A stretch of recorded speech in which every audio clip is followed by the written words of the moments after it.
Sports से जुड़ी किसी भी अपडेट के लिए स्पोर्ट्स तक को सब्सक्राइब करें और हमारे फेसबुक और इंस्टाग्राम पेज को भी जरूर फॉलो करें।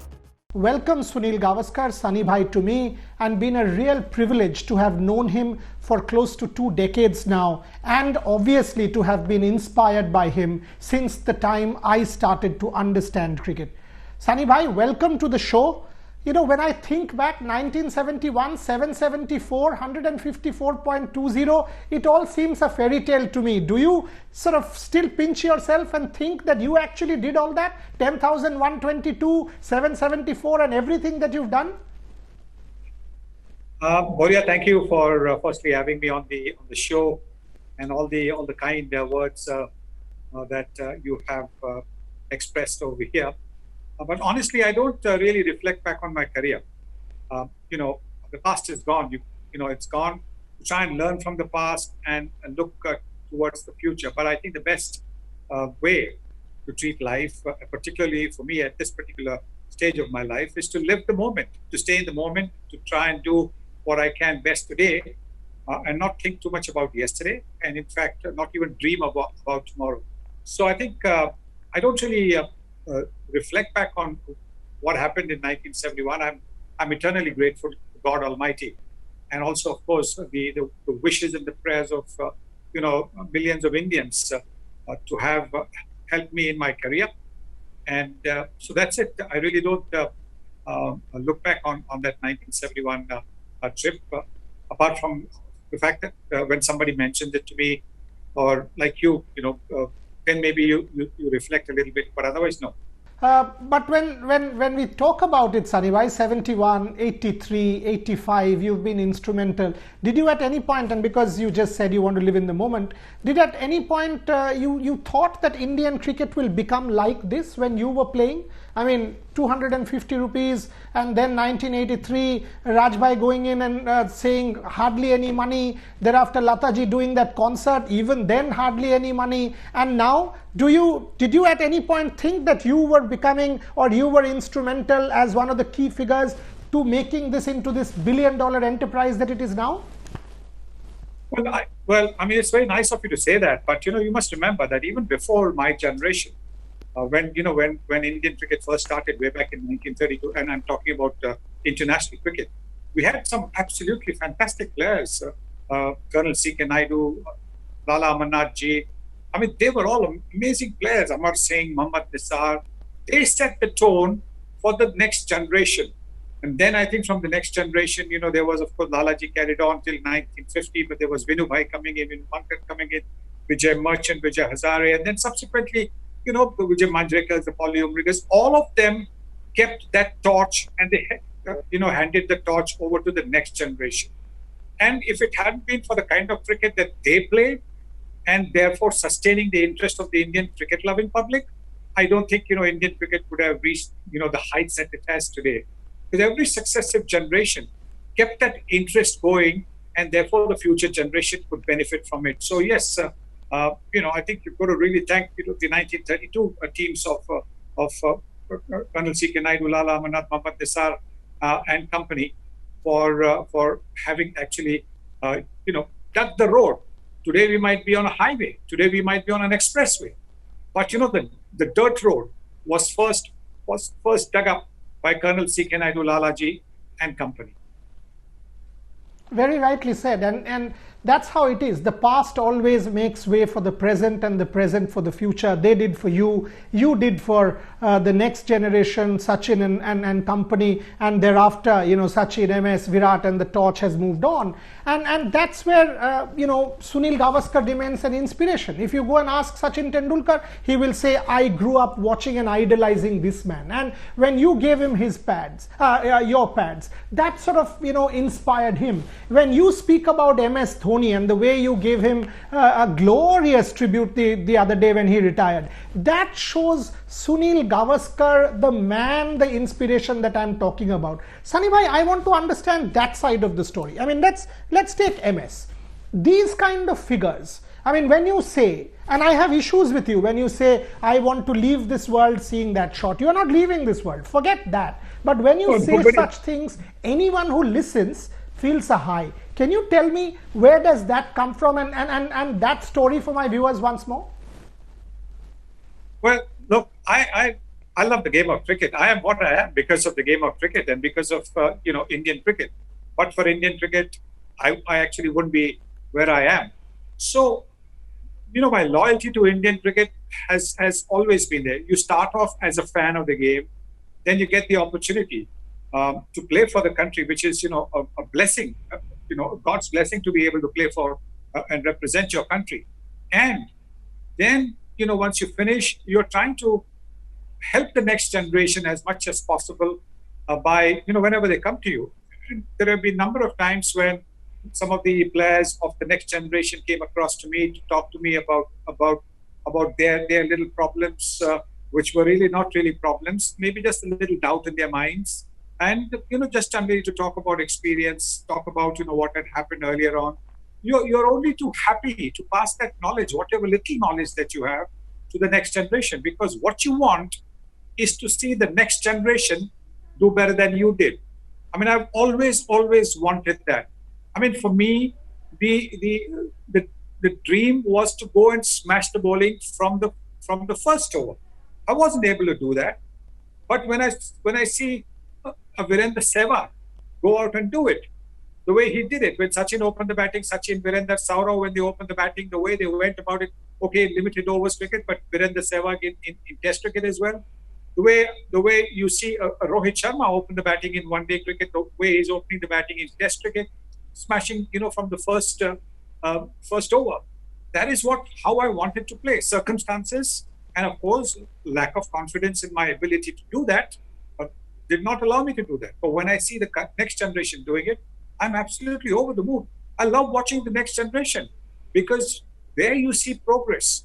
There you see how they are setting the bar higher for the generation that will follow the next generation. So that is what keeps me going as far as Indian cricket is concerned.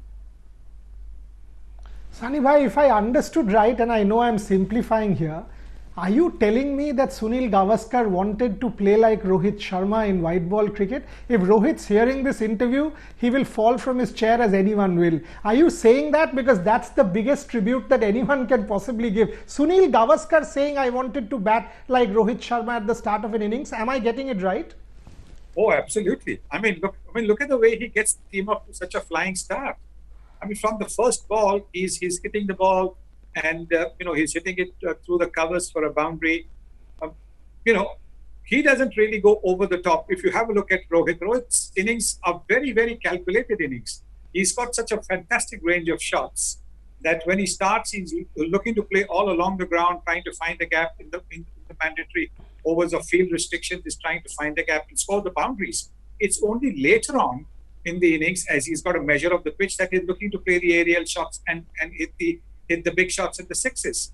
So yes, to be able to hit from the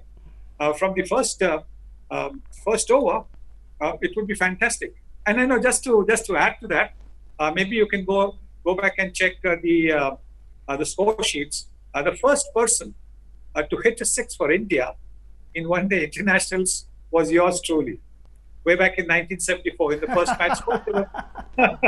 First ever one-day international that India played. I think we had 3 sixes hit. I hit the first 6, and I think then Brijesh Patel, who's now the governing council chairman, IPL governing council chairman, he hit another 2 sixes in that innings. So Sunil Gavaskar is a man of many firsts. Yeah, of course, Sunil Gavaskar remains a man of many firsts. Rohit, you're a good player, you're a great player. I mean, somebody who I admire greatly, but trust me, this is a tribute you should be proud of. Sunil Gavaskar, national television saying, I would be happy to have batted like Rohit Sharma at the top of the order. That's the great Sunil Gavaskar speaking, and it's humility speaking. Sunny bhai, if I can ask you about MS a little bit, just because he's retired, now that it's sort of sunk in and we've all digested it, how good was, you've been captain of India, you've been a great of India, you've been one of the greatest in the world. If I ask you, how good was MS Dhoni? As a captain, where do you rate him? Is he actually your best white ball captain for India ever? Can I say that? How good was MS Dhoni as batsman wicketkeeper according to Sunil Gavaskar? Oh, he was excellent. He was really right at the top. See, at the end of the day, any captain, any coach can be only as good as his team. If your team is not good, no captain, no coach can do anything. So your team has to be good. Your team's balance has to be good. And the Indian cricket team over the years has improved so much that it's a lot easier, perhaps if I might use the word easier, to captain the team because you have so many options available. Earlier on, there were not that many options available. So I think you've got to take that into context as well. But having said that, the way Mahendra Singh Dhoni captain, the coolness that he showed on the cricket field, and that's an important aspect because in a high pressure game like a 50 overs game or a T20 game, you need to be able to keep your cool. You need to be able to keep your wits about you. And Mahendra Singh Dhoni did that all the time. And Sunny, something that Kapil Paji started with Chandigarh in '83 was coincidentally carried on by MS Dhoni from Ranchi in 2011. And he actually, in that sense, completes the circle. Cricket becomes pan-Indian. This man, a small-town revolutionary, making it every person's aspiration in the country. So his legacy will also be that, isn't it? I mean, a small-town boy from Ranchi, boy next door, ticket collector in Kharagpur, becoming captain of India and perhaps the greatest white ball captain in the world. That is a real Indian dream, that incredible India that we say come true. Oh, absolutely.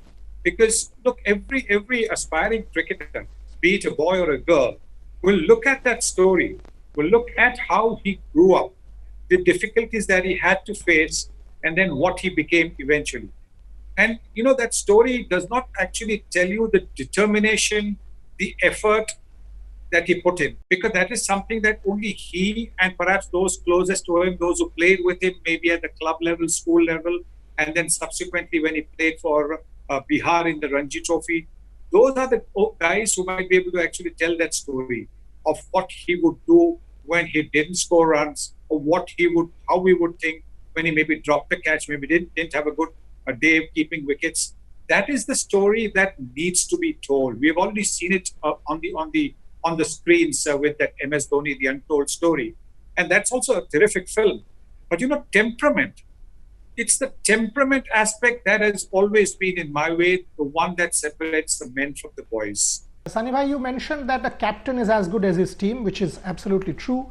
Do you actually think that Virat Kohli has the team to go on and win the World Test Championship? A huge series coming up for India in Australia. We lost against New Zealand, but how do you rate Virat as a captain now? Has he matured over time? And does he have the team according to you? You said this Indian team is so good, which it is. We have the bowling firepower, we have the batting firepower. How do you rate this current Indian team? And can you, I know still 3-4 months off, but Sunil Gavaskar, can you help me situate this? Do you think we have a chance against a full Australian side, which now has Steve Smith and David Warner back? Definitely, without a question. Because India has got such a varied bowling attack today. And that is so essential.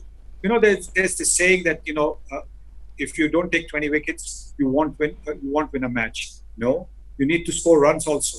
And we saw that in England in 2018. We saw that in South Africa in 2017 when we went there 17-18.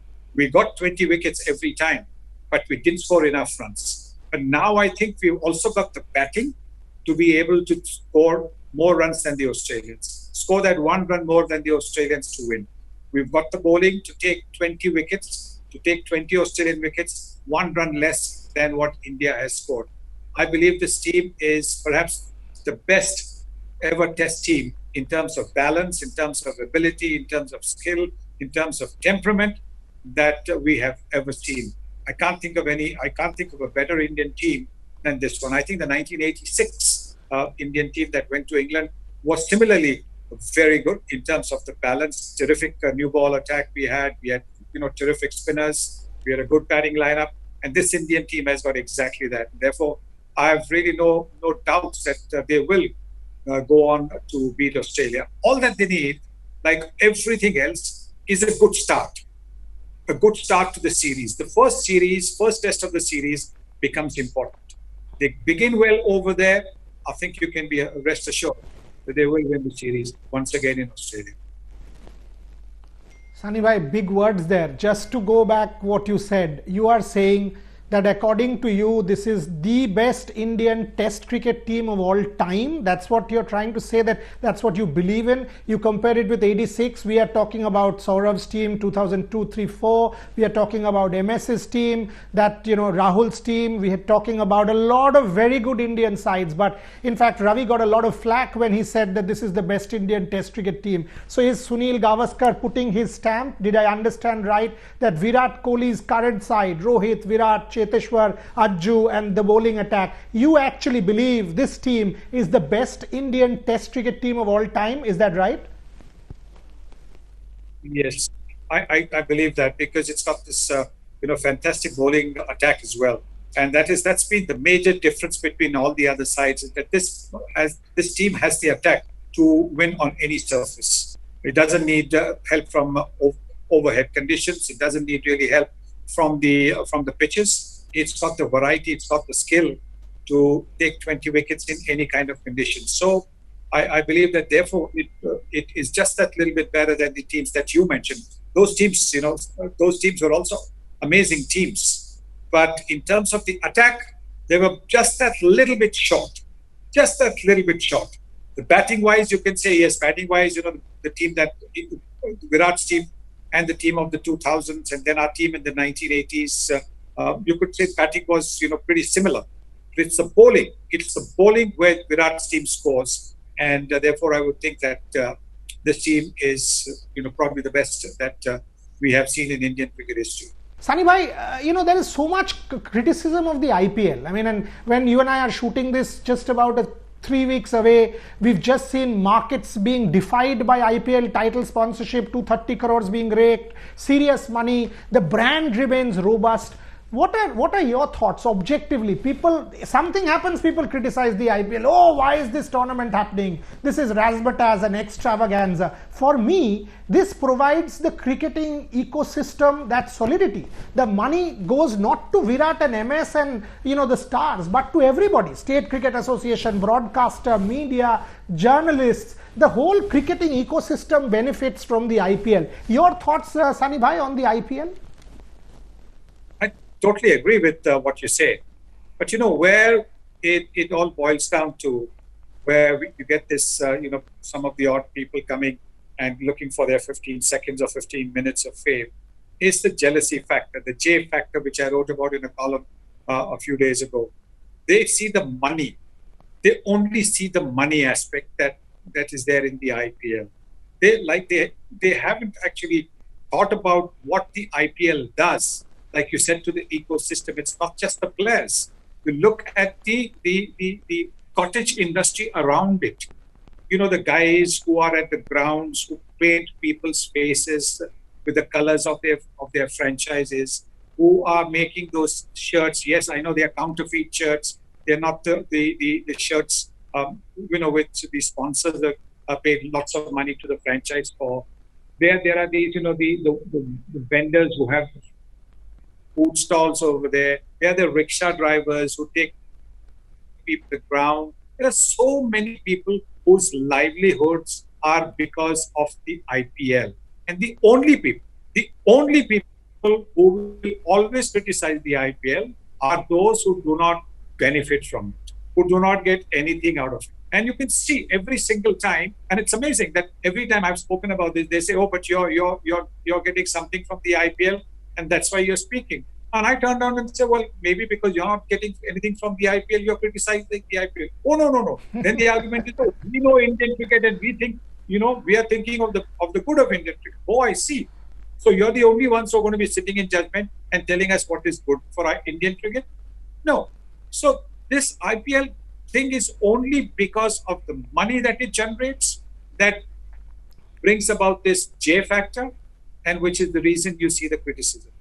And, if somebody wants to, be a little famous, what better than to target the IPL? The IPL is a soft target.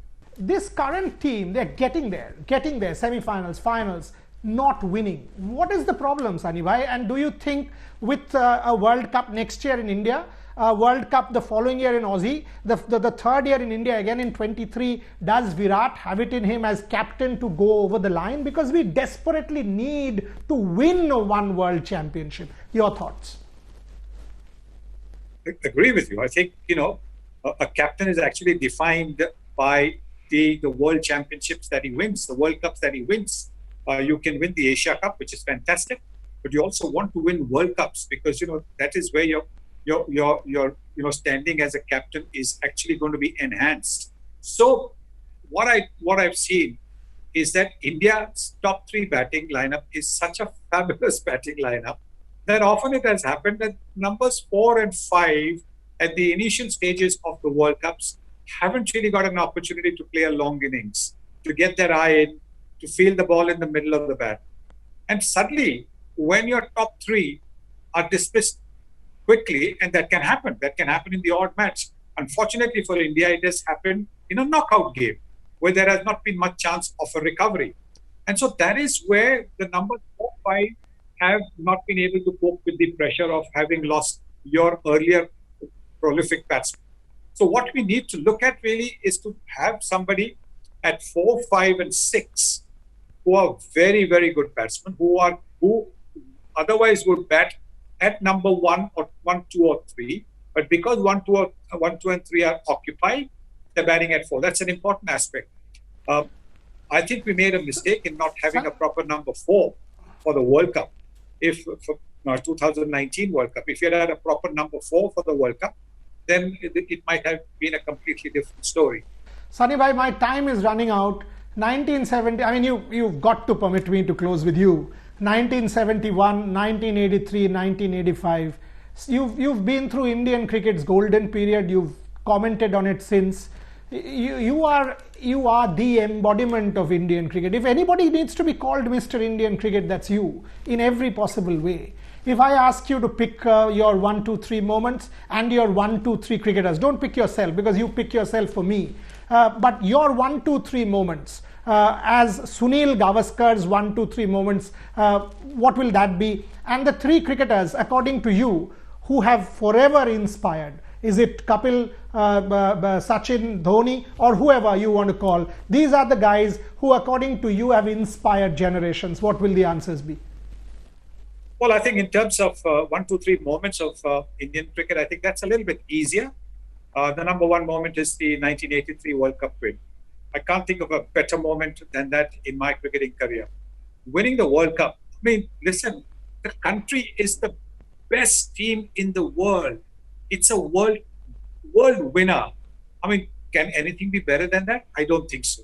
That would be my number 1. The number 2 would be the win against West Indies and England. Those 4 months in which we beat West Indies in April, and then in August we beat England. So I mean, I would combine that and make it 1 moment. And the third moment would be for me in Indian cricket, and I'm talking about time I played. The third moment would be beating Pakistan in India in 1979-80. Those 3 would be my top cricketing moments. My 3 players would be top of everything would be Kapil Dev. He would be my number 1, absolutely, because I mean, he could win the match with the bat and with the ball. And thereafter, I think there are so many, and so it's a little bit unfair. But I would think that, as far as I'm concerned, the closest thing to batting perfection, Sachin Tendulkar. I've never seen a batsman, and I've seen some from the time I was growing up, from the time that I played, and now from the time that I've been watching cricket. I've seen many terrific batsmen, but nobody has come close to batting perfection like Sachin Tendulkar has come. The back lift, the head, the balance, everything. The way he would lean forward, the way he would, the balance when he played off the front foot, the balance when he played off the back foot, on the offside, on the leg side, and then in later years when 2020 came in playing, the scoop shot quite, fantastically. He had everything. He would be my number 2. Number 3, I think there are plenty. So I would rather not go into the number 3, but I think these 2 would be absolutely the guys that will be my all-time favorite cricketers. Okay. I'll take that, Sunny bhai. I agree with you on everything that we've sort of spoken about on this show. Let me just say one thing and I'll close. When we celebrate people like we were doing MS, just one thing I don't want you to say, and this is me as a fan, analyst, you're someone who is close to you. Never say I want to leave this world seeing that. Sunil Gavaskar has to score a century in every way. Chetan bhai is not there. My homage to him, my respect to him. You've got to be there. Stay safe, Sunny bhai. There's loads to do. You and I will do several celebrations. Next year is the 50th anniversary of the 1971 tour. Sunil Gavaskar has to be there because you embody what is good about India. So I'll close on that note, Sunny bhai. You remain an inspiration. You are an inspiration. And thank you for gracing my show. It's a privilege to have you with me. Thank you very, very much. Thank you for all the kind words, Bhavya. Thank you.